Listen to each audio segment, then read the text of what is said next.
آگے بڑھتے ہیں۔ الیکشن کمیشن میں پیپلز پارٹی کے انٹرا پارٹی انتخابات کیس کی سماعت۔ پیپلز پارٹی نے الیکشن بورڈ تشکیل دے دیا ہے۔ وکیل پیپلز پارٹی 5 ہفتوں میں انٹرا پارٹی الیکشن کا عمل مکمل ہو جائے گا۔ جبکہ انٹرا پارٹی انتخابات میں کیوں تاخیر ہوئی، الیکشن کمیشن کی جانب سے یہ استفسار کیا گیا۔ اسی حوالے سے وقار سید ہمارے ساتھ موجود ہیں۔ جی وقار، کیا ڈیٹیلز ہیں؟ جی بالکل، الیکشن کمیشن میں پیپلز پارٹی کے جو انٹرا پارٹی انتخابات ہے اس سے متعلق کیس کی سماعت ہوئی، جس میں وکیل جو پیپلز پارٹی کے تھے انہوں نے بتایا کہ الیکشن بورڈ جو وہ تشکیل دے دیا گیا ہے، 5 ہفتوں میں انٹرا پارٹی انتخابات کا عمل مکمل کر لیا جائے گا۔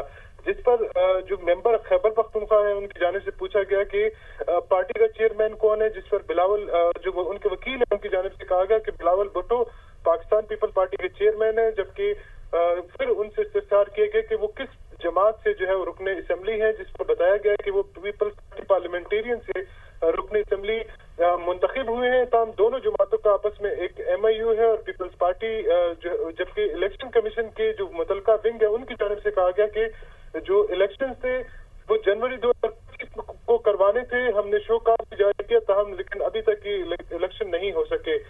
جس پر جو الیکشن کمیشن ہے انہوں نے استفسار کیا کہ کیا وجہ تھی کہ آپ نے انتخابات جو ہے وہ اب تک نہیں کرائے، جس پر جو پیپلز پارٹی کے وکیل تھے ان کی جانب سے کہا گیا کہ مختلف وجوہات تھی اور قیادت کی جو ہے وہ مصروفیت تھی بہت زیادہ، جس کے باعث یہ انتخابات نہیں ہو سکے تھے، جس کے بعد الیکشن کمیشن نے اس کی سماعت 29 اپریل تک ملتوی کر دی۔